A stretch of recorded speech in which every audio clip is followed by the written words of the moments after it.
La vérité rougit les yeux, mais ne les casse pas. Il n'y a pas de vérité, mais il n'y a que de demi-vérités. Sont autant de paroles qui circulent dans nos sociétés. Mais parmi toutes ces paroles, il y a un auteur, un écrivain qui s'est démarqué à travers ce qu'il a écrit, à travers ce qu'il a dit. Jamais un auteur n'a autant dit la vérité par sa plume. Reste jusqu'à la fin de la vidéo pour découvrir qui est cet auteur dont je parle.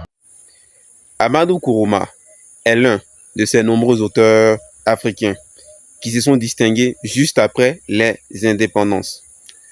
Il fait partie de cette catégorie d'auteurs qui sont apparus ou qui étaient là auparavant, mais qui se sont mieux signalés juste après les indépendances.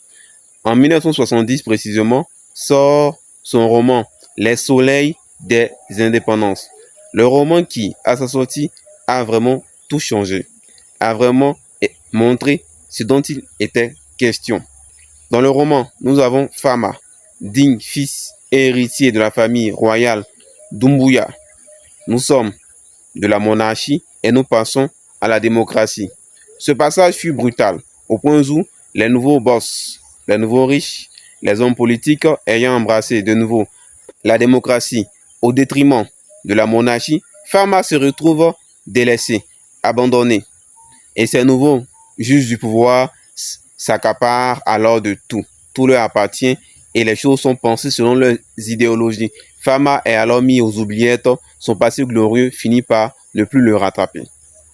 Mais en même temps, cette façon de dépeindre deux réalités différentes nous montre réellement que l'auteur présentait ici une désillusion vraiment cruelle sur les indépendances africaines. Il mettait à nu, il montrait ceux à qui profitaient réellement ces indépendances, les nouveaux maîtres, les nouveaux gourous du pouvoir, ceux qui prenaient tout et oubliaient le reste. C'était une manière assez prononcée de réellement faire prendre conscience à la jeunesse africaine, au peuple africain, que les indépendances sont cette arrivée et que la démocratie fait son plein chemin. Alors, il y a lieu de regarder autour de nous, car tout n'est pas forcément conforme et tout n'est pas forcément bon pour le peuple africain. Il dénonçait les pouvoirs politiques, il ouvrait les yeux et aussi les esprits. Amadou Kourouma, toute sa vie n'a été qu'une vue de combat. L'homme qui a été pendant longtemps pourchassé dans son pays par le régime politique en place et bien plus. Il fait partie de ces auteurs qui ont eu la capacité de dire la vérité à un moment où tout le monde faisait croire aux faussetés. Il s'est imposé malgré son style, malgré lui, il a porté la voix de l'Afrique pendant de nombreuses décennies. Son style, assez simple, nous montre clairement qu'il n'était pas là pour plaire, mais pour dire. Il nous montre qu'il n'était pas là pour plaire, mais plutôt pour dire la vérité à travers son franc-parler, à travers qui il était. C'est un auteur qui aussi était toujours en quête de liberté. Pour lui, il fallait en tant qu'auteur africain se distinguer par sa plume et bien plus. Son style particulier le mettait au-dessus du lot. Il avait même réussi une prouesse hors du commun, celle de faire intervenir sa langue maternelle dans l'écriture coloniale. Il a malinkénisé le français. Il a mis sa langue maternelle dans l'écriture en français et il a sorti quelque chose de vraiment extraordinaire. Ce style le distinguait à travers tout ce qu'il avait écrit.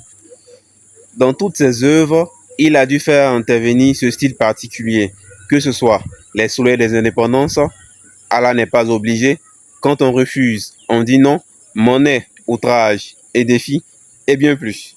Il avait le goût de la plume. Il avait ce style particulier qui pouvait réellement transformer toutes les littératures du monde. Comme je l'ai dit plusieurs fois, Amadou Kourouma fait partie de ces auteurs dits de la deuxième génération, c'est-à-dire les auteurs qui viennent juste après les indépendances pour dénoncer le pouvoir politique en place.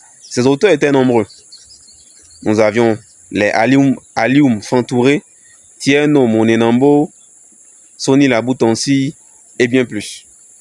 Mais Amadou Kourouma avait un style vraiment particulier et cela s'est vraiment fait remarquer à travers toute son écriture.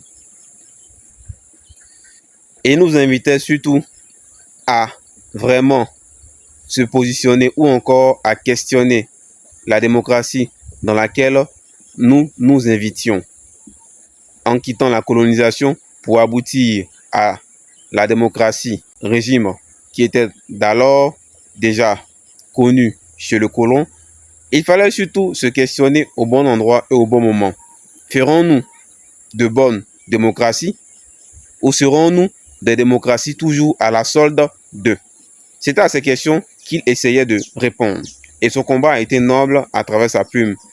Les soleils des indépendants jusqu'à aujourd'hui restent l'un des classiques phares de la littérature africaine et reste toujours indéboulonnable. À présent, tu sais qui est ce grand auteur africain qui a élevé la voix à un moment où les gens avaient peur de s'exprimer, les gens avaient peur de dire la vérité. Il a été franc, honnête à travers son écriture, son verbe, son franc-parler, ce qui le caractérisait par-delà et par-dessus tout. C'était le grand Amadou Kourouma dans sa sagesse infinie. À présent, dis-moi en commentaire, connaissais-tu Amadou Kourouma ou encore son livre Les Soleils des Indépendances? Pour ne rien rater, eh bien, active toutes les cloches de notification et abonne-toi. Chaque semaine, ici, nous voyons de nombreux auteurs et autrices africaines, faisons de l'analyse, du décryptage et bien plus encore. Et surtout, merci et à bientôt.